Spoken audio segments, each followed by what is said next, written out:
Oh, and then it says currently unavailable online. Even better. So it's just like it's unavailable and there's no price. I mean, I guess that's fair. If you cannot buy it, then why should there be a price? Why are the lugs so wide? I don't think they're that wide. It's like a Really looks that way. link thing they've done there. It makes the dial look really, really small. It really doesn't matter what it looks like on pictures because it's it looks blue and it isn't. So I guess we're not covering the bases. We're done here. You said this watch was blue. It isn't blue. You lie. Okay, we have some clappage this morning. For those that don't know, for those that don't know what clappage is, go back 20 or so episodes and educate yourself. Yes, and educate yourself. This week it comes via Ariel from an organisation called WatchFUD, which I read as WatchFUD, which is probably equally good. This is and the kind of text that you put with it was that this possibly cost as much for each dial that even Omega have produced. This is a €1,450 book. So you know it's legit.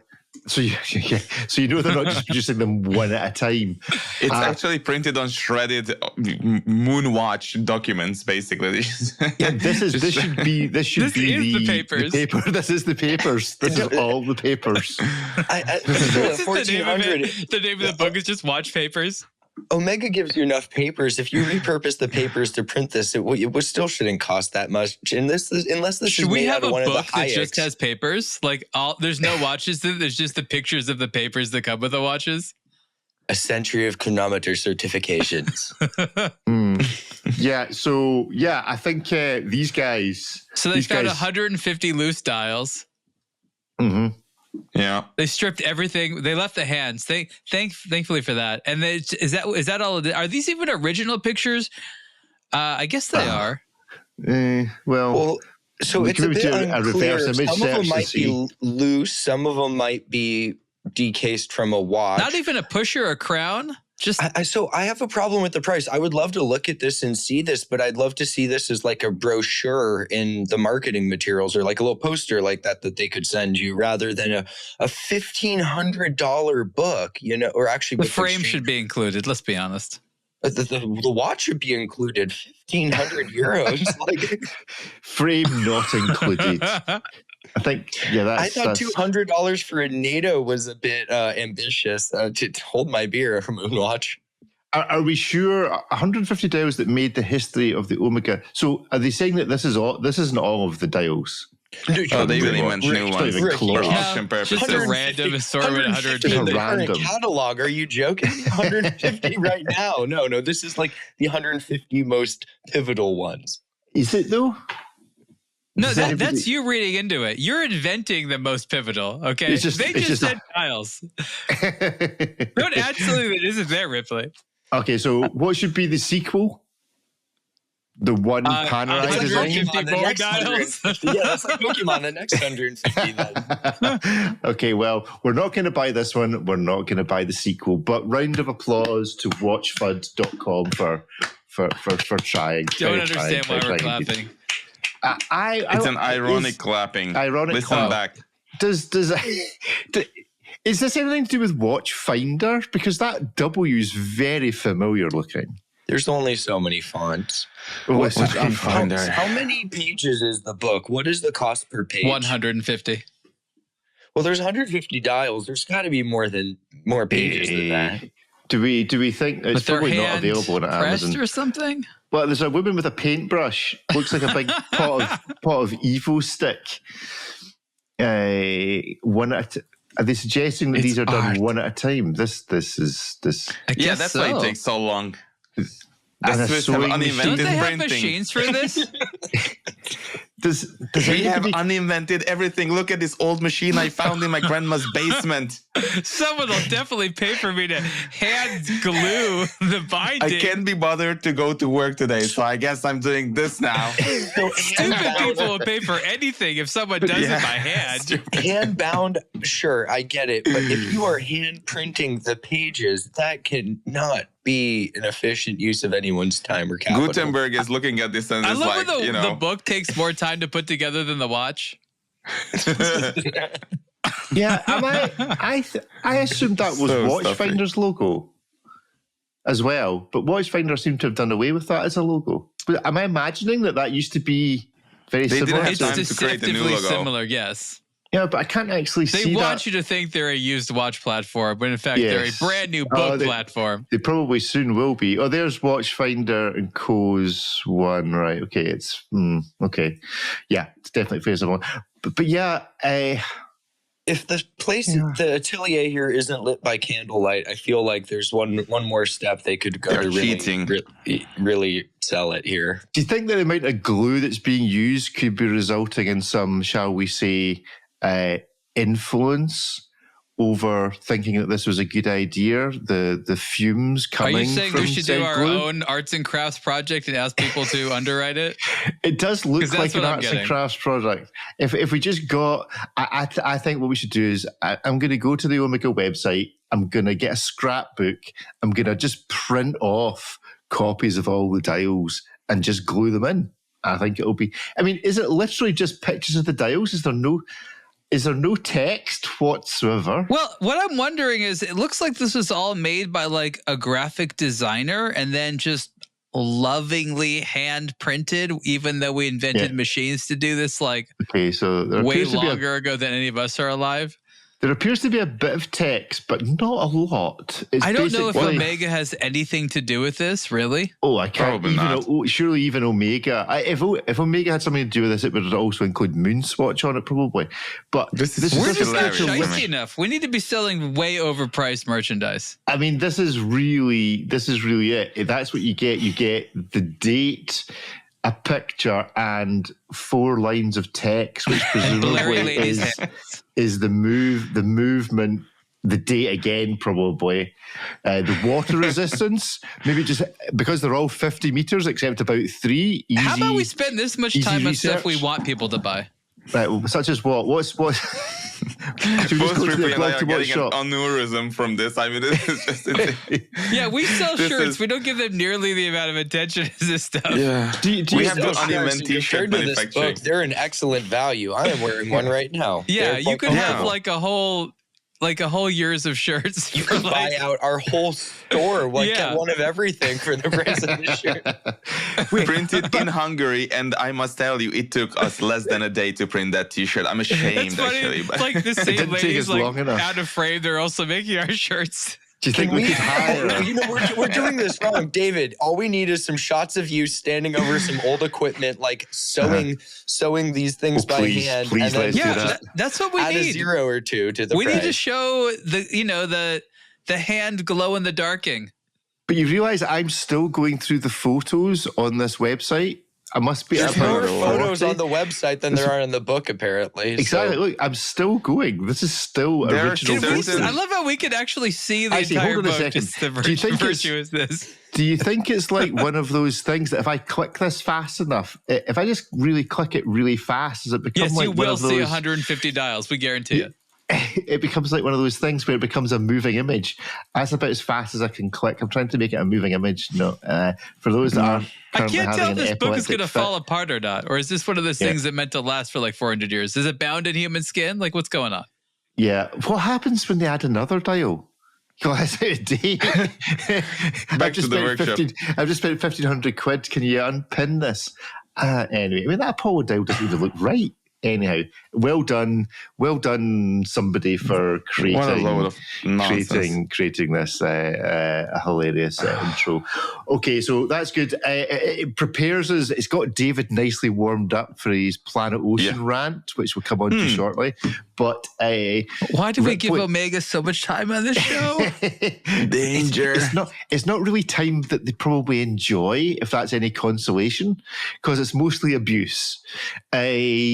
Ripley pointed out that we hadn't done this for a while, and it's becoming becoming quite relevant, which is the F1 drivers and constructors championship is going down to the final day. Perfect Suddenly, timing.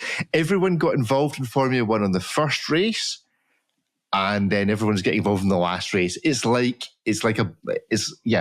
time it's interesting. The very start of every race, just to see what happens in the first corner, and in this, once every 15 years, it comes down to a close run thing. Well, the thing that kills me about this is like this keeps happening right when things get competitive. It's like at the final year of the technical regulations, and everyone we just press reset the following year. The 2021, it was the same thing. So Max and Lewis came down to the final race. We're all like, that was the best season in years, and then it was boring and. Red Bull dominated, and now we've got McLaren finally fighting them for the win, prying this out of Max's hands, maybe. And next year, one team's going to get it right, the rest won't. They're going to dominate for years, and we're going to be back to where we were in 2022. So, according to these numbers, if we exclude Yuki Tsunoda, because you got to go to constructors. This is unless you're trying to count Fernando Alonso as like a switch hitter for McLaren or for Richard Mille back in the day. Well, I'm suggesting that on the driver's side, Lando Norris and Oscar Piastri, if you add their totals up and divide by 2, it's at 400. So there's still 4 points. So, there's a surprisingly close run thing between Richard Mille and Tag Heuer, a phrase that no one's ever said.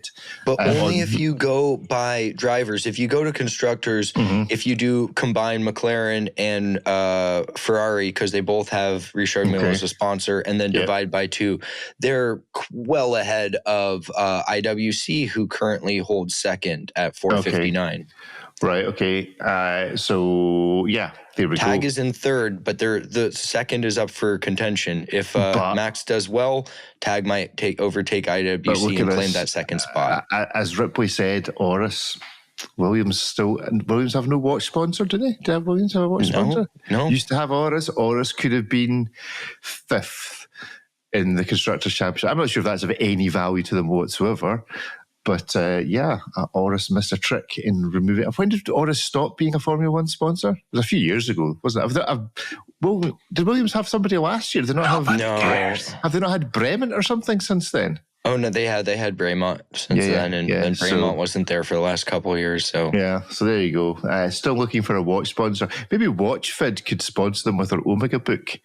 There we go, into Williams. So what does everybody want to happen? David, what do you want to happen next weekend in the Drivers' Championship? All 3 of them crash out in the first corner?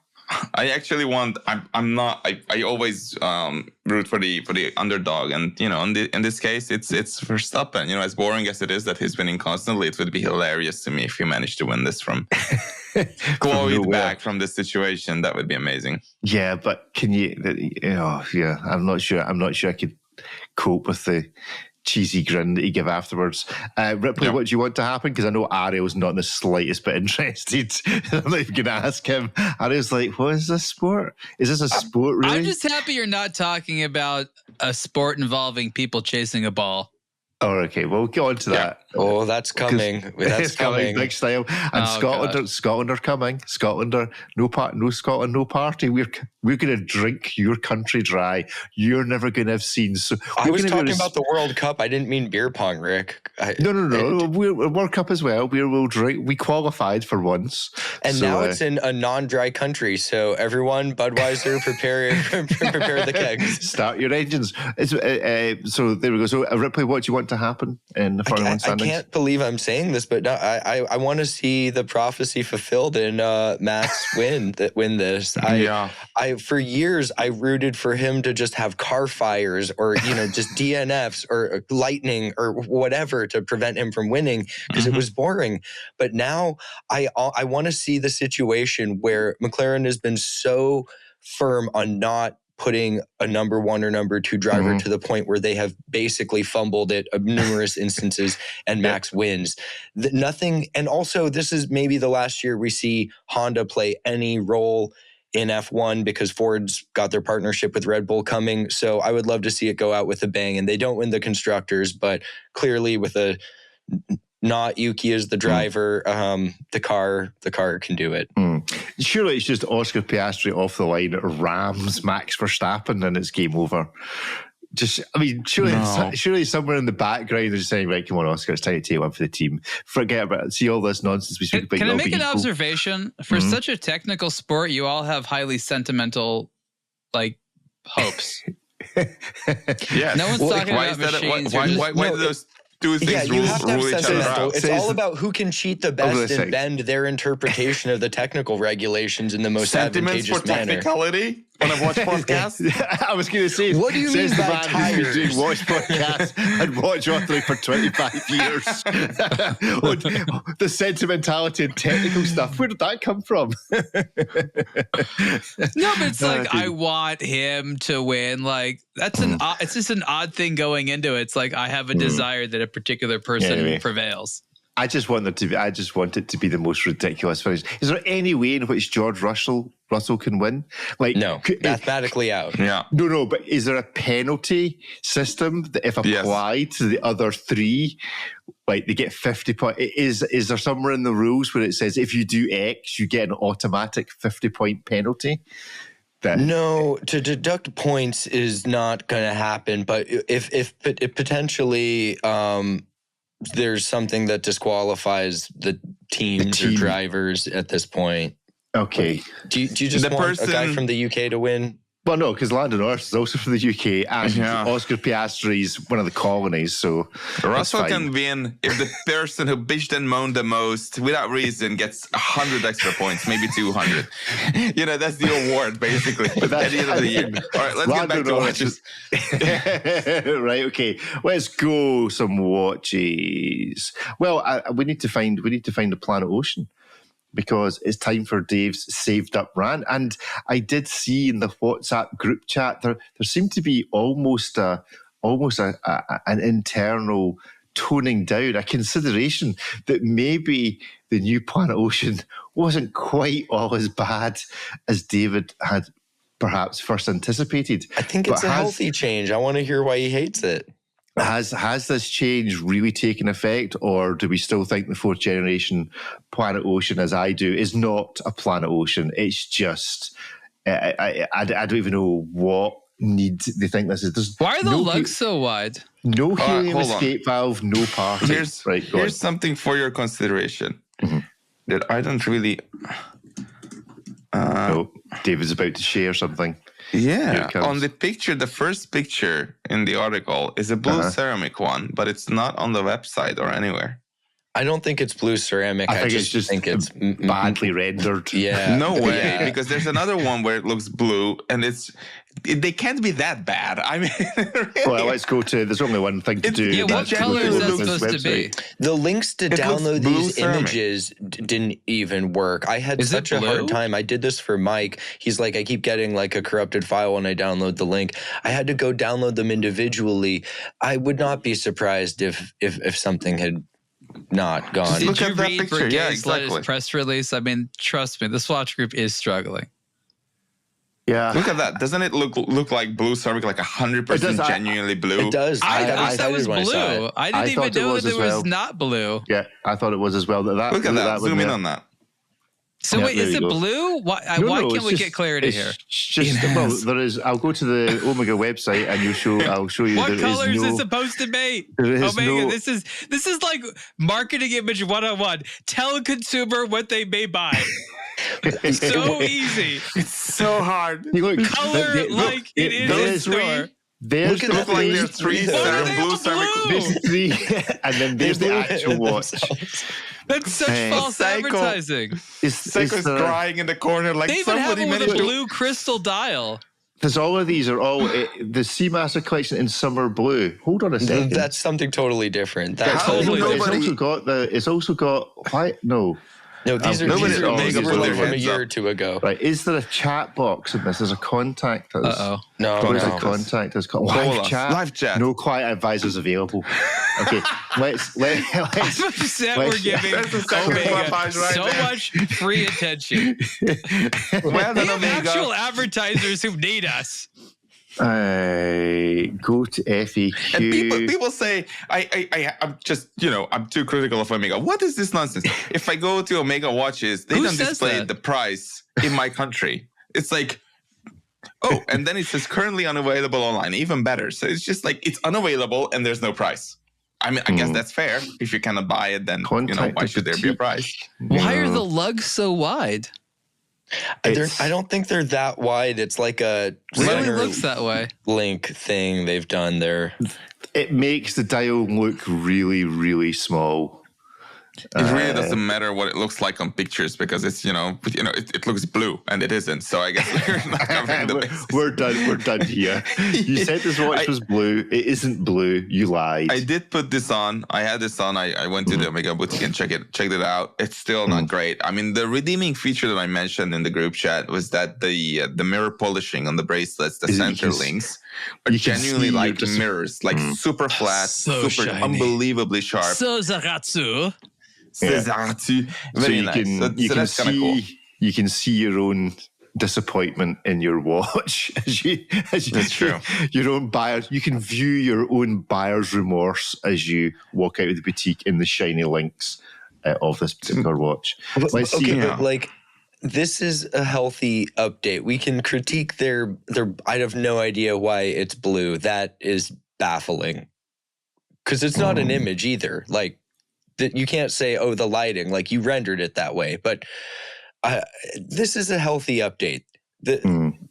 All things considered, it's more wearable. Most people don't want a helium escape valve. It's kind of weird that it's not supposed to be wearable. It's supposed to be enormous. They have the flow prop for that, and they also have the ultra deep for that. They have enough stuff that's like beyond chunky ostrich egg on bracelet style things. They needed to make the Planet Ocean a bit more wearable. Not Omega. If you have any clarity on which of their dive watches you're supposed to get, okay, you're supposed to be extremely confused. We'll call back at 9 o'clock. One of you guys in a different time zone? David, folk are awake in Omega World in Hungary at this time. Can you click on it and see if it's localized and it's not giving me a client advisor till 9 a.m. UK time? So I have to configure my cookies. Configuring your cookies. Is that something you wish to do in public? I guess I have to. And it's broadcast on the internet.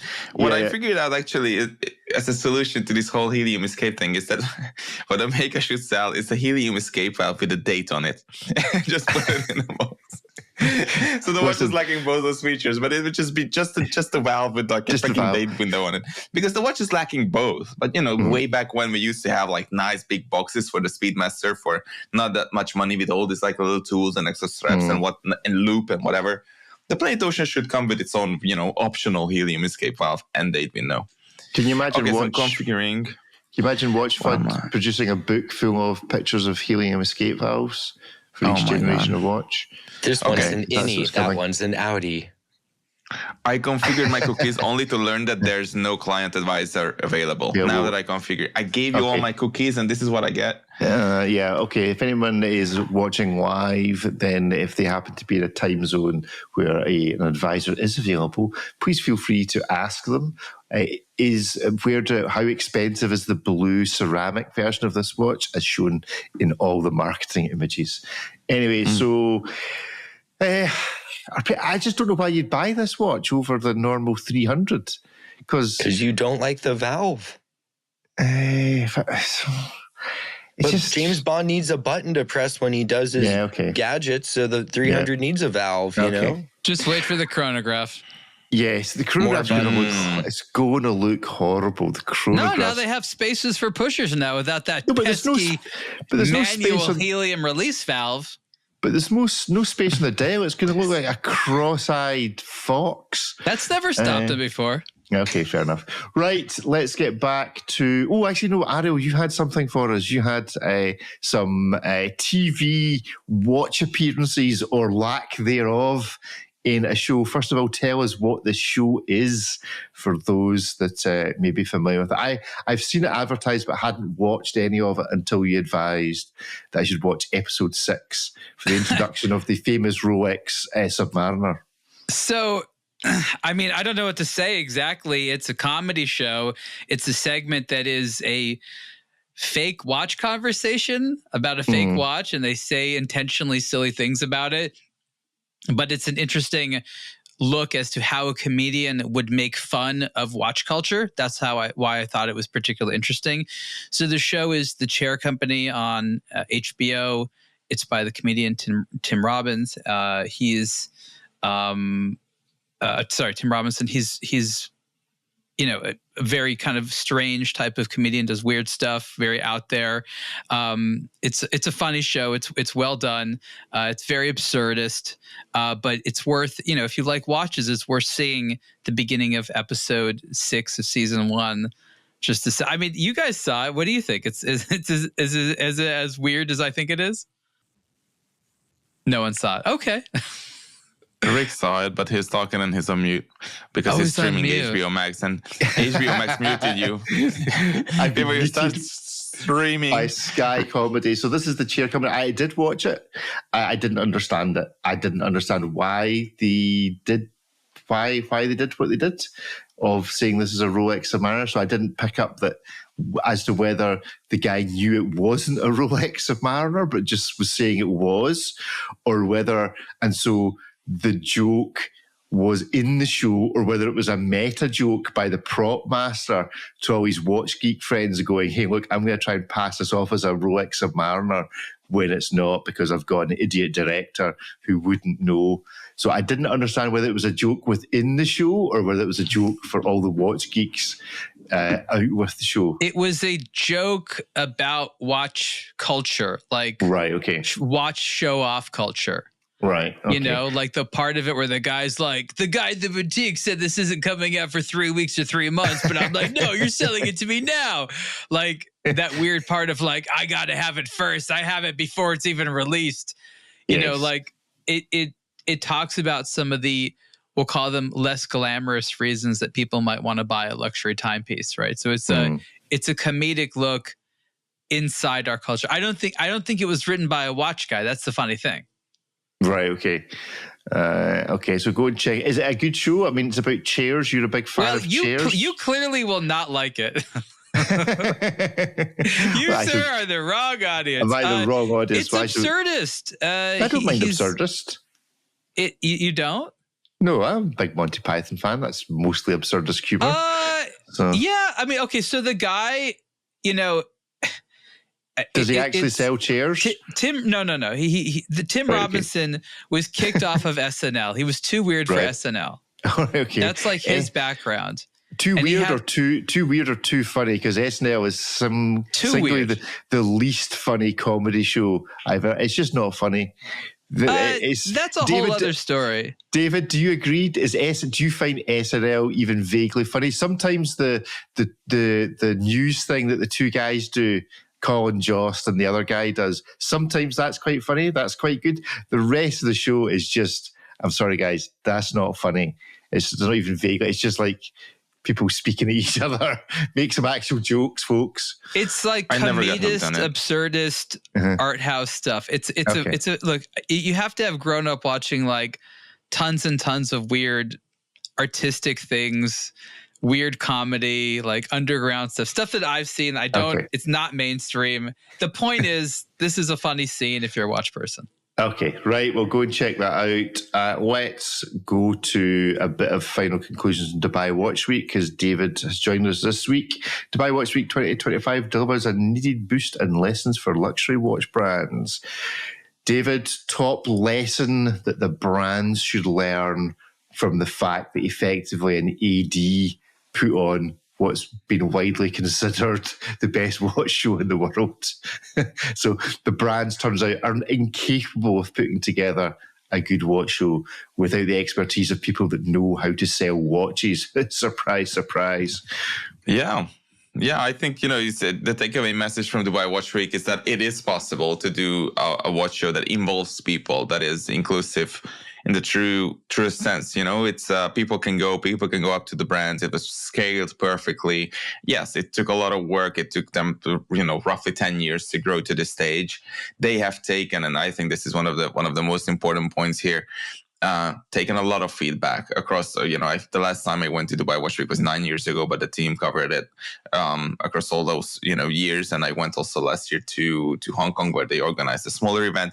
And one thing I saw is that they have been incredibly open to feedback and took it to heart. And it's detailed feedback. They listen. They might not do everything, but still, it's like, they genuinely care about what is it that visitors have to say, let that be media, or just regular visitors or the brands or salespeople or whatever it may be, right? So I think that's one super important thing. And, I think we can all share this experience of having just shouted into an abyss of of nothingness when it came to giving feedback to Balzer Word or SIHH in the olden years. And as much as I enjoy going to Geneva Watch Days, as we published that little video with Ariel that we recorded on location, this is where I would go if I were a watch enthusiast. If you are to travel for a watch event, I would say stay far away from Geneva. Wait until 2027 when Dubai Watch Week returns and go there instead, because it's a way better way of spending your time and money. Is this statue here? Is this a Dubai Watch Week statue or a Dubai statue? That's a Dubai statue. That's a Dubai statue.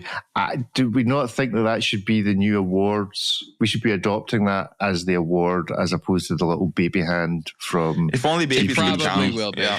GPHG. Honestly, it's only a matter of time before Dubai Watch Week has an awards. The people are already dressed for it. It's got the right surroundings. It's just a matter of time. And that's probably the mold. If that statue was in Glasgow, it'd have 2 traffic cones on top of the fingers and the thumb as well, to be fair. So, there we go. Well, we know one city that doesn't deserve a watch week. We'd put a traffic cone on any statue there is. We'd put just you wait till America. Just you wait till the World Cup. I guarantee you there's going to be several national monuments, large and small, that are going to have traffic cones on top of them. That's going to be the sign that a Scotsman. Good luck finding any. No, I'm talking like we managed to put traffic cones. You're going to bring your own traffic cones? Oh, you better believe it. There'll be traveling traffic cones. Then we'll take them. LA will be happy to steal your traffic cones. Mount Rushmore, Statue of Liberty. And if you don't think a Scotsman can get up there, you haven't seen a Scotsman with a traffic cone. We get traffic cones up some statues and you go, wait a minute, that's 200 feet high. How on earth do you get a traffic cone up there overnight when there wasn't? We'll take all the traffic cones we can get. There we go. By drone is how we do it. A favourite watch experience of the show, David? That's a really good question. I really enjoyed looking at that one guard with the crazy display that rotates and works not like a minute repeater, but it sort of reminded me of that. It even had a little governor that manipulates the amount of force that the mechanism receives, as it does in the same way in a minute repeater. So that was very cool. And it's just nice to walk around and see the people behind all these brands. And a lot of the times, they were the CEOs and the watchmakers and the engineers and all the rest of it. So we did have proper, people to represent these brands and speak for them, who understand the products and the brands themselves, of course. So that was very cool. And on the basis that Dubai Watch Week does actually listen to feedback and does something about it, what's the one thing you would say, actually do this a little bit different or a little bit better, or with a little twist? Just provide the proper space for watch photography. That's what we miss big time, to have a place where there's enough room, where you have enough light, where you have the proper size and the proper colored walls and all the rest of it, where you can go and just take nice pictures of watches where it's easy. Cool, there we go. Ariel, any final reflections from yourself on the show? So David and I actually did a whole podcast about Dubai Watch Week yesterday. So this could be a plug for that conversation when we release it. This article is a pretty long look at Dubai Watch Week compared to the Geneva shows. And I literally talk about some of the lessons. I don't know that you could have something as hospitable as Dubai Watch Week in a place like Switzerland. There's just some fundamental cultural oppositions. As David talked about with feedback, if you're uncomfortable, they want to hear about it and think about how to make you more comfortable. In like Geneva, if you complain, they're like, look around you. All these people are uncomfortable. Why do you have to be the only one to talk about it? That's the mentality. And it's just, it's totally different. Like we're all here suffering. You think anyone here is happy? And it's just this kind of amusing, pessimistic look at this obligation we have. It's like, at least we get to pretend like there's luxury. People out there, they don't even get to see the nice things. So I think that, what I talk about is this growing idea that the watch industry needs to, kind of get high in its own supply. If it's going to advise people to get these fancy watches and wear them, and that it's going to make sense to do so, that they have to start making some of these events. And so Dubai Watch Week is a great place to wear watches. And as we said, it's not even put on by the watch industry. It's put on by a retailer, which, yes, of course, is part of the industry, but it's not a watchmaker. But the brands themselves, in my opinion, would really get a lot more enthusiasm and drive and community if they just started having fun places to wear watches, not just uncomfortable places to wear them. Okie dokie. Right, let's move on from the luxury of Dubai Watch Week to something a bit esoteric and significantly cheaper. Ariel, unsurprisingly, you reviewed this one. Hands-on Casio G-Shock GA110 EVA 30-7A, because why not? Watch celebrates, so that watch specifically celebrates the 30th anniversary of the Evangelion anime series. Okay, so a number of things you need to explain to me. Let's start at the end. Evangelion anime series, what that? Well, you could see videos on YouTube that last over an hour, which try to explain the Evangelion timeline and story. Okay. It started with a cartoon, which is surprisingly adult for being a cartoon.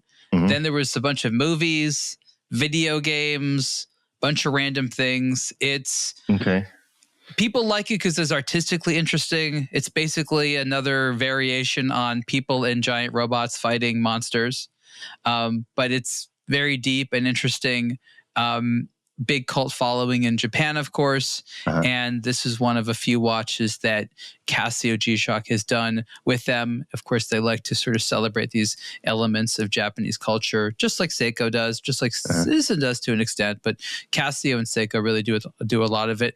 I think one of the reasons I want to talk about this was not simply the Evangelion series. The TV show is Neo Genesis Evangelion, but it's once in a while when Casio makes these like wildly colored ones. Yes, they're always polarizing, but they become like cult hits. There was like the Dee and Ricky one, which I think was like the first of the weird colorful ones. There's been a bunch of them since the 90s actually, and inevitably these all become like weird cult hits somewhere. And this is just another one because it's so wild. Will be that. Okay, a quick question. So for those watching YouTube or on Spotify with the video, I'm not terribly familiar with these actual SKUs, but the buttons on the right hand side, it says reverse, and the other one says forward. First of all, what's it reversing and forwarding, and why is the reverse on the top and not the bottom, and the forward on the bottom and not the top? Because that doesn't seem right. Surely reverse should be the one at the back and forward should be the one at the top. I know it's a minor foible. I can answer. Yeah, go on. Well, for whatever reason, Casio has reversed the position of the chronograph pushers. So while the top one is usually start-stop, now the bottom one is usually start-stop. So that's part of that. Can't say why, but that's the normal thing. And if you're adjusting the time, that is basically moving it forward or backwards. Right. Okay. So it's a time adjuster. It just seems the wrong way around. It's different. They definitely have done it different than most other ones. I agree. Okay. Cool. Oh, that's a simple question. Simple question, simple answer. There we go. So, gents, David, Ripley, what do you think of this? Would this ever darken your door? Something quite as what's eye-wateringly as this? What season does that remind you of? That's my question. There isn't no view of Mount Iwate or anything else that looks like this. So at least it's not resemblant of anything in the Japanese. I think you had this on in Dubai, right, Ariel? Yeah, that was what I wore for breakfast. I remember I couldn't look at it. Your eyes. I just didn't want to look at it at all. It's insane looking. It looks like a dog's dinner. It really is absolutely horrendously awful, and maybe it's even trying to do that. But even if I liked Evangelion, which I'm not familiar with, I'm not sure this is how I would want it to be featured or portrayed. I mean, when you go into Watches and Wonders, so when you go into Watches and Wonders, you go into the little room at the back where they're going to let you photograph and try on the watches. Normally, you take off your own watch, you put it in the little tray, and if the person that's hosting you from the brand is being nice and polite, they will inquire. And they may even ask, oh, could I try that on? Because I don't get a chance to try on a Panerai because I work for Rolex. And so they'll politely go, oh, can I have a little look at that? That's just because I've already run out of things to say. And did anybody, when you took this off in the little photography area, go, yeah, I'd really like to have a closer look at that as the sales rep for AP at Dubai Watch Week? Did anybody in the boutique No, they shriek like they've seen a small rodent. Kill it with fire. Kill it with fire.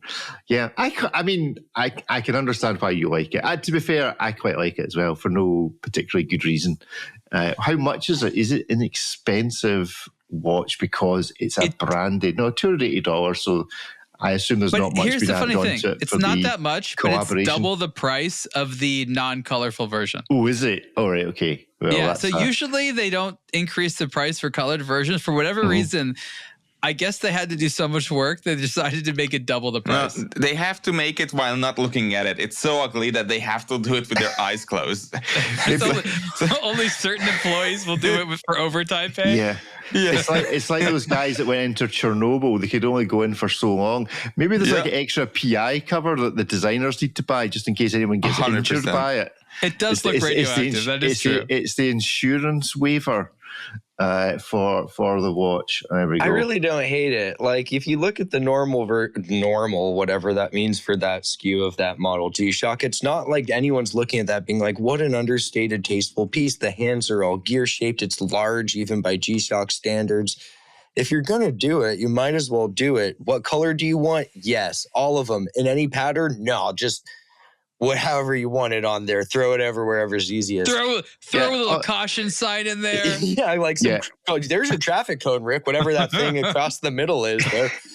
It's interesting. You know, like in Dubai, no one's going to be impressed by like how nice your watch is. It's going to be something weird. So like, I like that. No one that doesn't look like anything else. That's probably a good thing. We don't need more of those out there. But in the realm of like weird, colorful watches, that's right up there with all of them.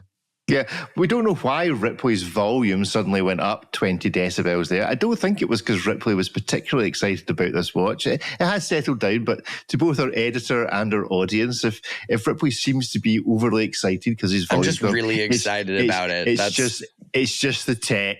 It's not actually Ripley expressing genuine excitement for this watch. It's just the tech failing. Maybe the tech was exposed to the watch. The same radioactive activity that the watch was exposed to, Ripley has been exposed to because of his granite wall and the radon. If I was AI, that's the watch I'd want to wear. Let's be honest. Let's feed that into AI.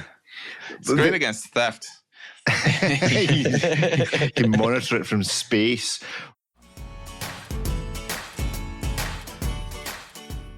Movado has been making watches for well over 100 years. It all started in 1881 in La Chaux-de-Fonds, Switzerland. At the beginning of the 20th century, Movado started producing hundreds of wristwatch models, while other companies were still focused on pocket watches. Early watch designs often eschewed round cases for alternative shapes. Square-shaped wristwatches were an immediate hit with consumers from the very beginning. As early as 1917, Movado was releasing square watches at the outset of the Art Deco era just before the Roaring '20s. Today, Movado honors that legacy with the new Heritage 1917 collection of men's and women's timepieces drawn directly from the authentic 1917 design.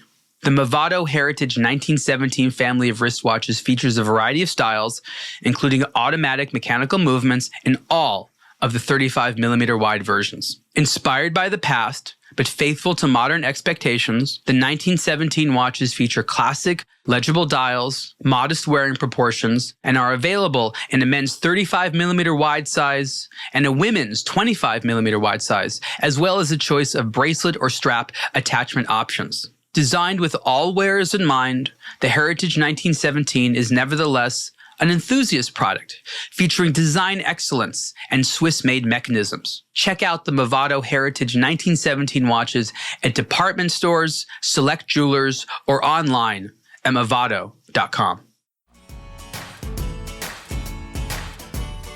Right. What shall we do next? I'm tempted to do something what you nice. like. What I think. Please. Well, do you want to do something nice? Choose something from the blog to watch Pantheon.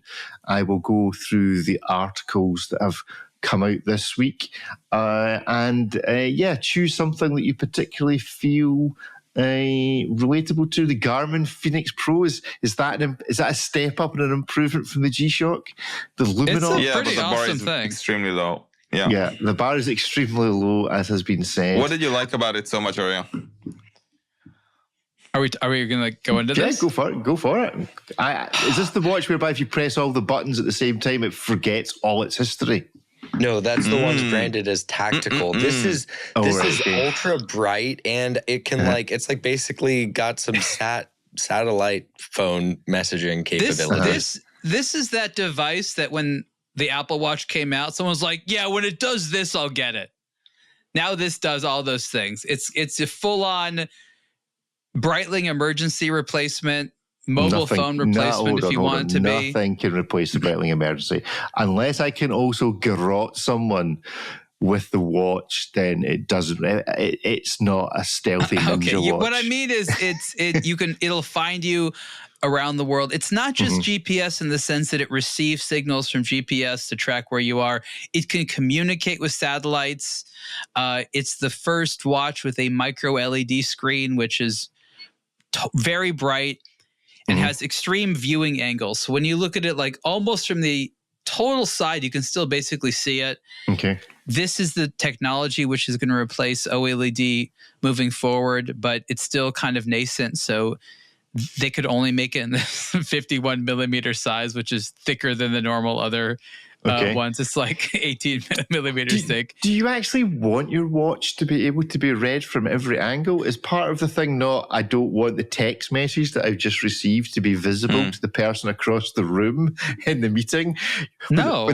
When the person texts you and says, are you still in that really dull meeting speaking to that really dull person? Do you really want that to be visible to them because you've got an OLED, a micro LED screen that's visible? I mean, you don't need to have your text messages show up on the screen at all if you don't want to. Oh, come on. If you've got this watch, you haven't read the instructions yet to know how to switch that off. It's just going to come up. There's a few settings. I agree. It's not that straightforward. But like I said, from a technology standpoint, this is that autonomous wrist-worn emergency communication mapping everything device that I think a lot of people for many years have been hoping for, and finally they kind of achieved it. I'm not saying this is incredibly revolutionary and that there aren't other models that do similar things or nor others that will, but in a lot of ways, this is like a science fiction product come true that people have been wanting for a long time. And as a technology lover, I have to recognize that. Okay. David, does it find anything make you want to get into smartwatches? No, not really. I have a Garmin lying around here, but I very rarely wear it. I mean, it would be great for like working out and sports and stuff, but I would never wear it. But I do see people around with it. It's probably the best smartwatch out there. So if you're into smartwatches, it's really difficult to beat a Garmin. Ripley, you're an exercising type. I love Garmin, wear one daily. To me, nothing touches Garmin when it comes to like sports and outdoors and performance tools. The Apple Watch is probably the best piece of tech, assuming you use Apple products in an iPhone. Anyone can pick it up. It kind of does everything. They're not terribly expensive. But if you want anything that does anything more than that, or a longer battery life, or something designed for a sport, or the graphs, and to actually use it in any more professional or enthusiast capacity, Garmin is easily my favorite choice. And I love that they keep pushing the envelope. Like, it could have been so easy for them to just sort of sit and just keep doing the same thing that they did before. But it's new screen tech, new types of displays, building flashlights into it, satellite communication. They're always pushing it forward. So I'm really excited to see some of these features trickle down into less expensive models. But I love my kind of entry level and mid-tier Garmins that I've owned and used. So this only just shows like a really bright future for the brand. Okie doke, let's have a look at Mike's Dubai Watch Week version of the flyback, because this is a few watches worthy of comment. A bit pricey, the Roger Dubuis Homage Sucon whatever that says, Al Lail. Anybody? Alfresco. So I don't quite understand. Is it a Roger Dubuis?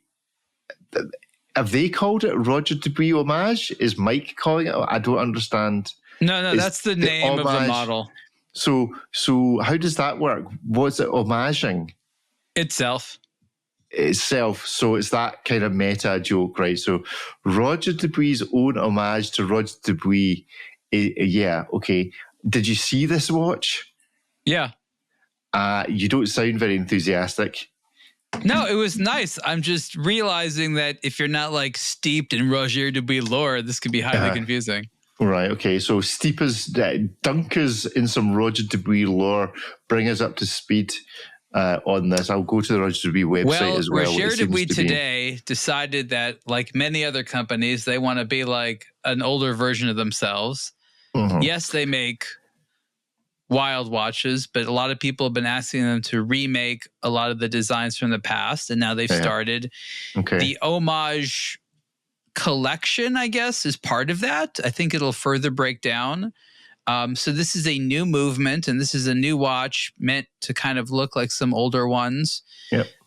Typical for a lot of their stuff is the multiple retrograde dials on the face. So it's a very pretty watch. I think it's wearable. It's nice. I love the mother of pearl. Don't know exactly how many of these they'll make or how quickly this will replace some of the other more wild stuff, but this is going to be a lot of what we're seeing from Roger Dubuis moving forward, and that's definitely more marketable in a sort of trendy mainstream sense than what the brand has been doing for a while, even though quality has always been really, really high. Yes. So is this somebody, pencil pusher at Richemont, finally telling Roger Dubuis to make something that actually sells?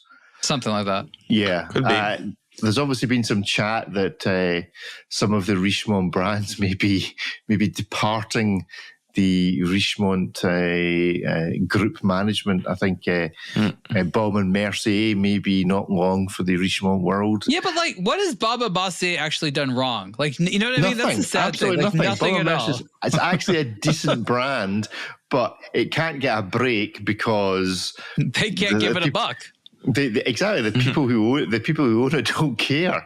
They're not going along to Bob and Mercier events. They want to go to, Roger Dubuis events. So is this a last hurrah from Roger Dubuis trying to do something that people actually want? I wouldn't say last. Placide was Mr. Roger. Even the story seems a bit weird. Yeah. Is Mr. Roger Dubuis still alive? Is he a real person still? He's obviously a real person, even if he's dead. But Roger Dubuis, lifelong nickname was Placide. Hold on. Is we're just checking before we publish the untimely before death. I say something. Check the old graveyard press. That's right. Just remember, you can't slander the dead. In 2017. So because I remember.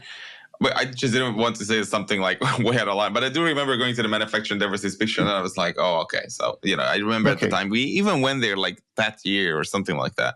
Yeah, but saying that Placide was Mr. Roger Dubuis' lifelong nickname, that feels like something that's been translated 3 times. In fact, everybody just called him a lazy bandit, and that's been adapted into Placide. He was calm. He wasn't calm. He just sat around coining it in and didn't do very much. It's a weird story. It doesn't feel. Do you think his nickname was really Placide? Is there any evidence? Is there any evidence of this? It probably was. I don't see any reason to make this up. Who doesn't want to be nicknamed Old Placid? Oh, Placid, just what you want. Is this JLC and polo horses again?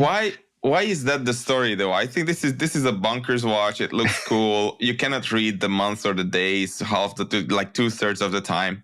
It's for people who don't care. You know, I think that's the story here. Why would you want to have a date indication where it's impossible to read it between the 7th and maybe the 25th of the month? You know, it's retrograde. That's cool for like 5 seconds at the end of the month and then at the end of the week. So the whole thing is ridiculous on multiple levels, but it's a nice looking object, and that's what you see. It's maybe from the 9th to the basically the end of the month you can't read anything. Yes, but you know the leap year real clearly. But this engraved in the case back is his philosophy. This is a watch of today, inspired but not restricted to the past, projected into a future. That's clearly, how can a guy... too many words. How old is it? Let's just analyze this. How can a guy who's dead be giving a quote that refers to himself in the past? Because his philosophy endures, Rick. Yeah, but did he say this about a different watch? What watch was he talking about? We don't know if he said this at all. This is a watch of today. He clearly didn't say about this watch. He's been dead for 10 years. Ancient philosophers' quotes are used to justify stuff today. That happens 2,000 years later. You know, he's the new Aristotle. Yeah. Placide Aristotle. There we go. I quite like it, despite the fact that, as you say, it's unreadable, it's illegible. How much is it? Let's play. It's like 80 something up. Whatever. No one who's buying this cares about that. But it's beautifully made. It looks great, and it's typically the sort of stuff that you buy because you like it. You buy this with your heart, not with your brain. If you use your brain, then you're hands-on's coming soon. One of us shot it. Was it you, David? I remember who shot this. I took pictures of the blue one. You took pictures of the other one. I was going to say, it is actually blue. I can guarantee this is beautiful. That the photos that show that this watch is blue means it is actually blue. Yeah, unlike this is beautiful. Dubai Watch Week Limited Edition is not so much, I don't think. But this one is. You figured out blue. Congratulations. Well done again. What are these levels at? Levels of watches. Anyway, so there we go. That is the Roger Dubuis from don't want to do that. Don't want to click the end recording button. Let's screen share the next article. So Roger Dubuis homage. Then we have the Armin Strom 1 week skeleton rose gold. Is this because it's only a skeleton for 1 week and then gets stressed back up again? Why is it a 1 week skeleton? What makes it 1 week? The movement. It's a 1 week. It's a 7-day movement. Right. As opposed to reserve. So okay. So 7 days. There's a 1 week warranty on it. Yeah. This is going to pop in more ways than one suspects. Double barrels that deliver 7 days of power. You've had to wind that up quite tight to make it go. Quite like this. The integration of the strap's pretty cool. 47,000 Swiss francs, maybe not so cool. Yes. Let's see the Armin Strom website, see if they're making a big deal of it or not. You know, we should figure out what the first 1 week watch cost. It's been a while since they've released it. Probably some prices on our own website. But I feel like it was like 13,000 or something like that. Like this is a step up. Well, my Panerizing 8D, so I've got. You have a chatbot. You can ask Rick. Oh, here's the time. Hello, I'm what are you gonna ask? Armin AI. Why? You mean Armani? Armani. Why does this watch cost so much? That's not a very specific question. Do you think I should have said good morning? Why does this cost 3 times as much as Ariel remembers? Just refer to Ariel. No, okay. I'm just curious what it was originally cost and how much it's gone up. That's all. There you go. Okay, do you think it'll know? Do you think it's going out? I think you could just go to our website and type in Armin Strom 1 week and bypass this. No, but I'm curious to know whether Armin Then why don't you AI, ask it about a blog to watch? Say, on a blog to watch, what was the last price of a 1 week? Do you think of Ariel Adams? Oh, God. There we go. Let's see if Armin AI. I don't have so clearly Armin AI is limited to only within the website of Armin. I know you do. Push it a little bit. In front of the computers. Is there something else you would like to know? Right. Final question for the Armin AI. Oh, come on. I know you know the world's most famous. Oh, come on. Yes. Know you know him. Embarrassment.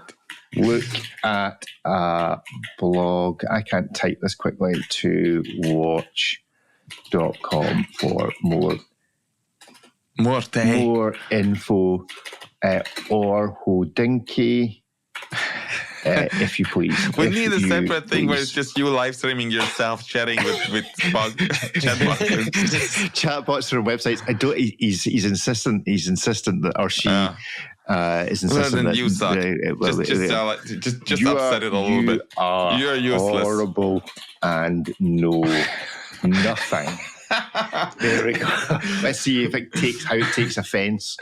I'm sorry. Why are we doing this to this open some ticket and some poor developers too, and he's going to look back at the conversation. This is amazing and be like, television. Goodbye. Kind regards, Ariel Adams. Ask it if it likes trumpets. Like at this point. Right, anyway, say goodbye.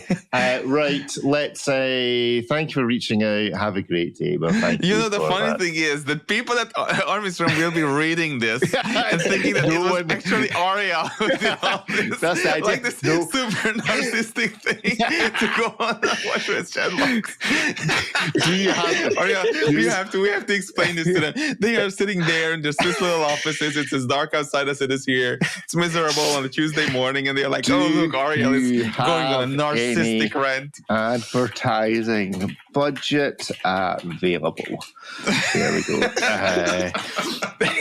Right. Okay, so interestingly enough, in 2014, the gold version, different case, was still $46,400. Right. Okay. $33,400 in steel. I mean, that's good for trying to get the show back on track, Ariel, but this chatbot thing's much more interesting. I was just trying to do the actual research that none of you seem interested in. AI was incapable of. So it's only gone up how much? No. Not much is the point. And I was accused of not liking absurdist humor. I needed this. No one has ever used the Armin Strom AI chatbot. So I agree with that's David, why this will stand out so much. Somebody, a buzzer and a klaxon has gone off in the Armin Strom office. Now the entire manufacturer is there, leaning over a laptop like this, looking at Aria going on a narcissistic rant against the AI chatbot. Don't worry, you win next, David. That's not cool. Louis Erard and Constantine Chaikin, unforgettable. The puns. Did you see this watch? Yeah.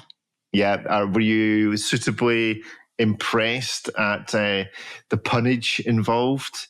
It doesn't really look like a frog. Like, if you didn't know there was supposed to be a frog, like, I guess you could tell there were eyes, but you wouldn't know what you were looking at. Like, I think my issue with some of these. Like, they need to look more like the thing they're trying to be.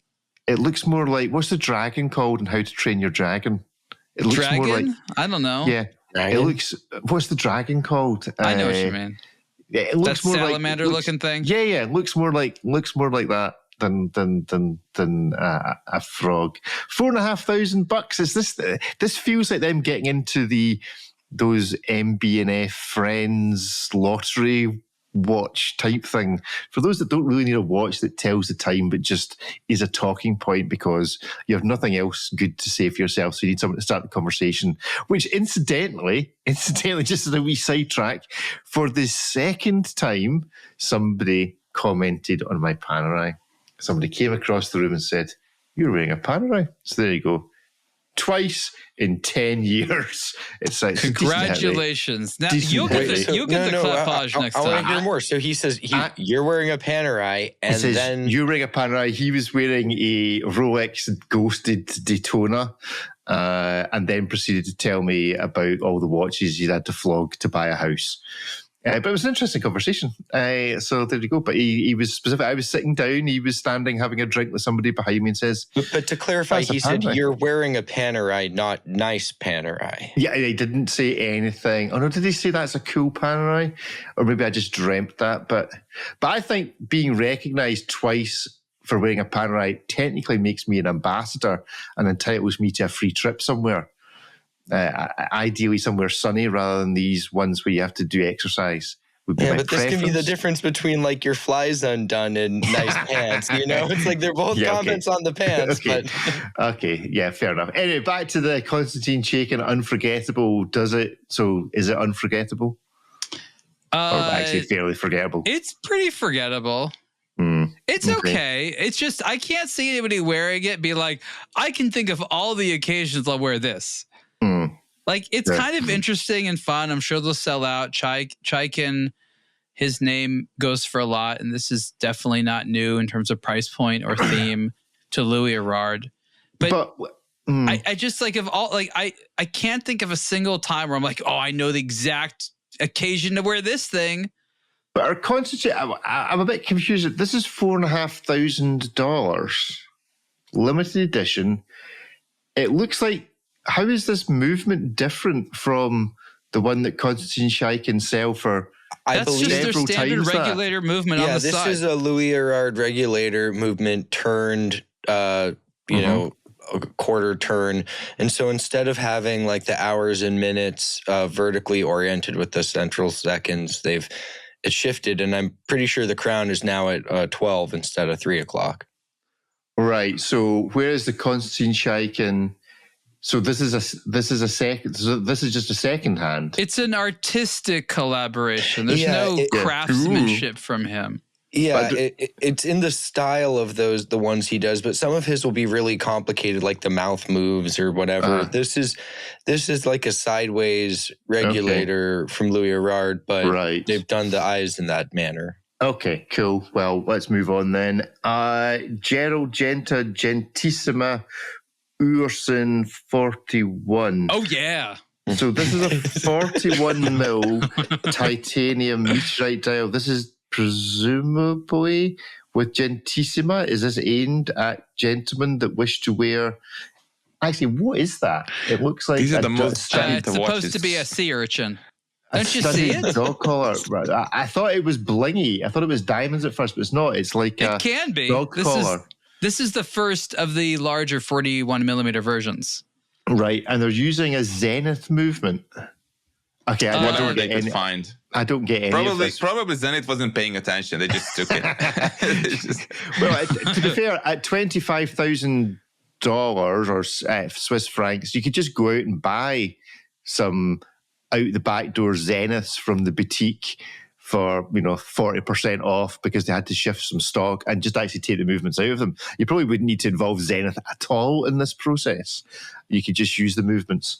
I mean, you know that La Fabrique du Temps walks into Zenith and has like carte blanche in there. They're like the mafia bosses walking in. They'll just like eat the snacks on the table. Be like, give me a box of movements. Come on, I gotta be somewhere. I got nice manufacturer here with the shame inside the cabin to it.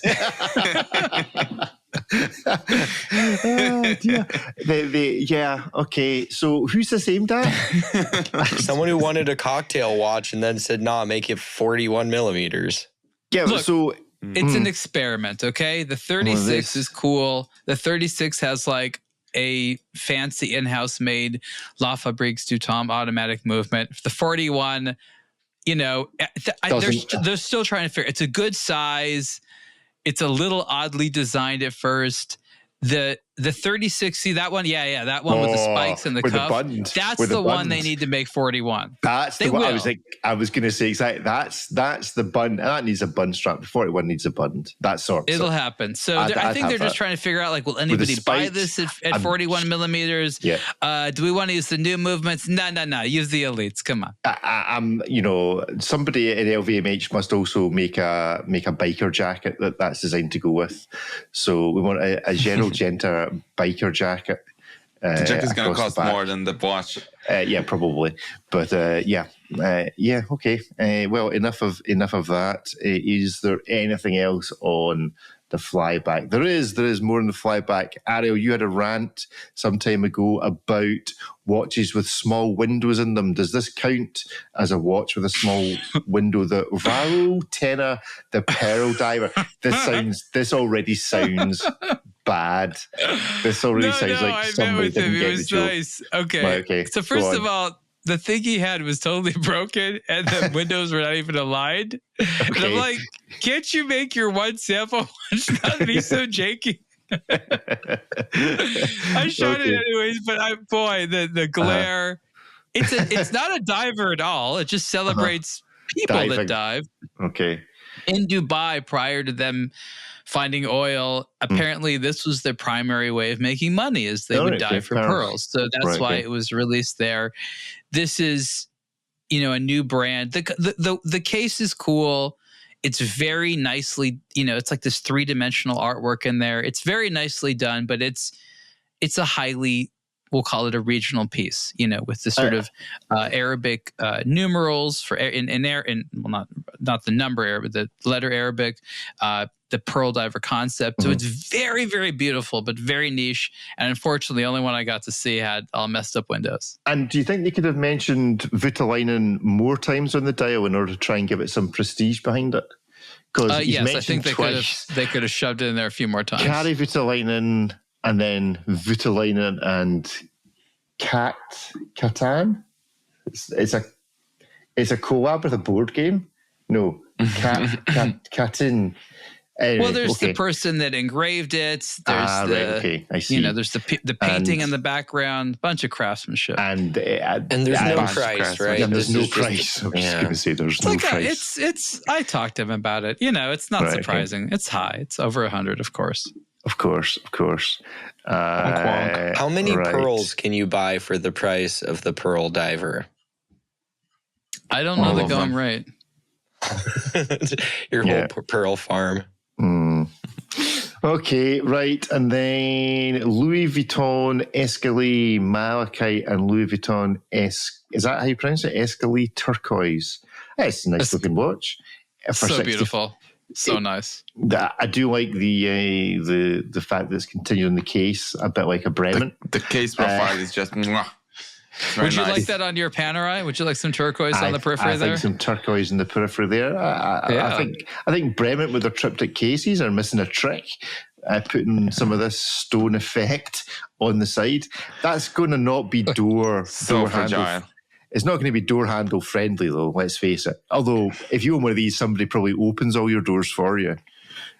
Is probably the reality of it. 65. Every broken Louis Vuitton is a beautiful opportunity to go in the shop and experience some of their and buy another hospitality. One. Yes, $65,500. Does it? I mean, the turquoise. They're both really nice. I have to say, these are surprisingly lovely. Right. Okay, doke. So Ariel's in for. What's the movement in it? Is this just a standard? That's their own in-house. From somewhere? Yeah, they make it. They make it in La Fabrique du Temps. Okay, not a Zenith Elite. It's not another Zenith movement, as is being expressed in the chat. For some reason, I'm only just starting to see the chat, so apologies to those on YouTube that we've not been engaging with it so much on this episode. Okay, gentlemen, select a final watch to chat about. There's a selection or some articles. Talk about one of those crazy... chiming watches. David saw one, and then there's the one that Ed saw. Yeah, there was a couple. So this is Ed's one, but there was also, was it a Chopard that was also a chiming watch that came out? Yeah, is that right? Yeah, that David saw. So David, did you see, I think David might be having some audio issues. But Ariel, did you see both of these, the Blancpain and the show part?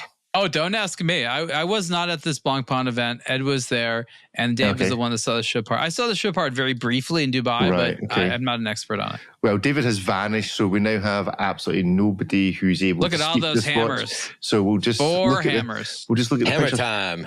It's a retrograde. That's quite nice, actually. The retrograde date being done like that, I approve if that's of any use to Blancpain whatsoever.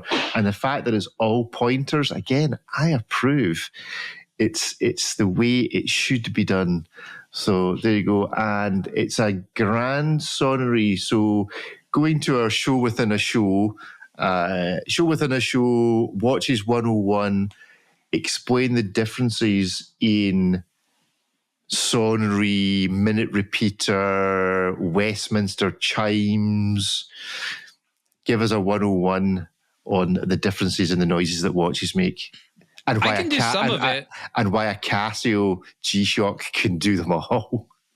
I don't know all the things this watch does. I'd have to read the article. I mean, it's quite complicated. For example, a petite or a grand sonnery has to do with the length, how long it is. Oh, okay. That's one thing I know.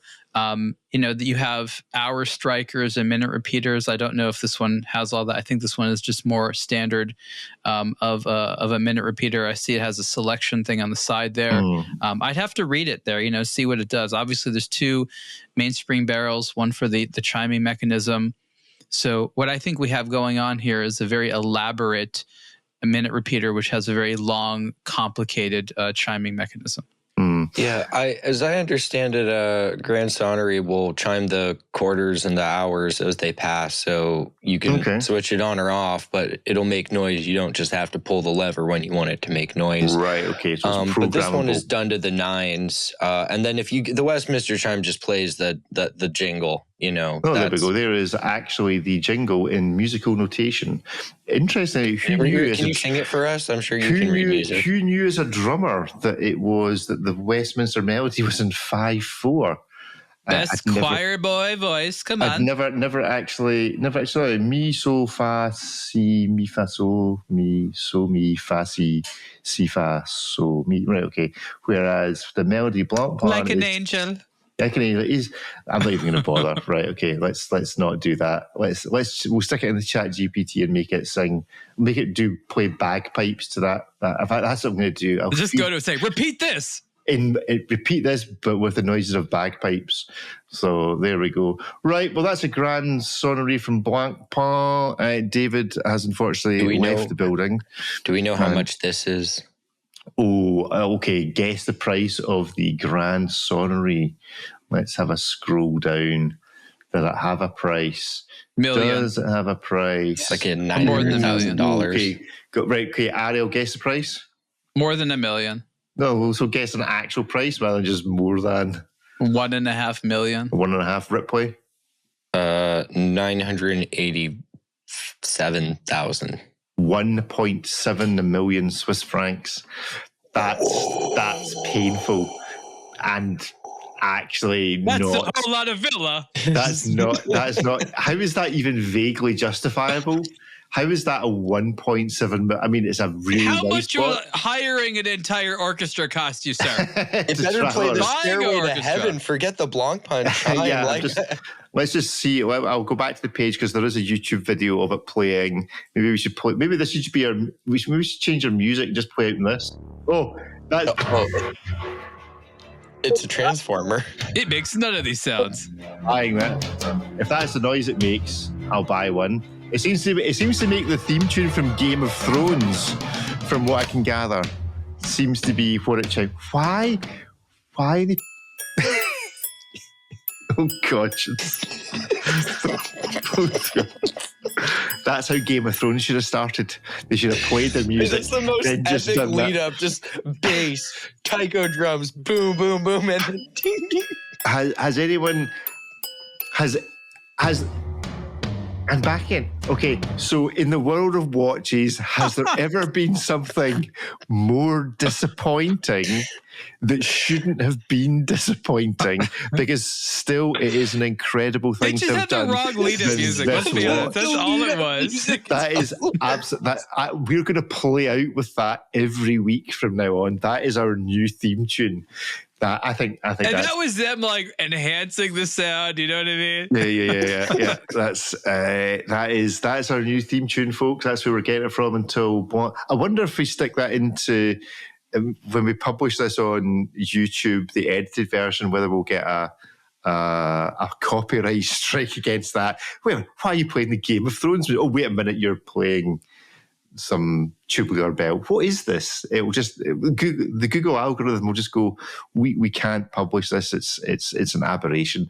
So there we go. Right, let's call this show quits. And we're not going to talk about the Brigade. I can talk about the Brigade. Go for it. Well, I mean, we'll probably talk about it more next week after written about it. But It has the most incomprehensible technical press release I've read in the last 5 years. Excellent. But some pretty epic tech going on inside of it. You wouldn't know that from the words they write about it. No, you have a better chance of going on Instagram. Did you read it, Ripley? Did you see? It's like, you're like, what indecipherable gobbledygook is this? I stopped and went on a couple sources on Instagram who were watchmakers who were better able to illustrate. Right? It makes no sense. It makes zero sense. We maybe should get a watchmaker on just to record a wee interpret this into English. I know the perfect world's most competent watchmaker to invite to record some audio about the Blancpain. I'll see if we can get him on next week. I would love that. From the gold mines of Australia, where he's currently residing. Let's see if he's available. I shall reach out if you send us the press release. Right, that is our show for this week. So there's only one thing we can do, and that is play out with our new theme tune. So this would be my walkout music if I was a professional athlete, a professional boxer. This would be it. This is it. So yeah, have a great week. Be energized, be tough, get ready for the challenge. You can do it. Y'all get ain't ready for this chime. But here it comes. Here's my motivational talk for this week. Yeah. It's the chat guessed it. We'll get Alex, we need Alex, we don't know. Alex, come on and explain this to us. Yeah, okay.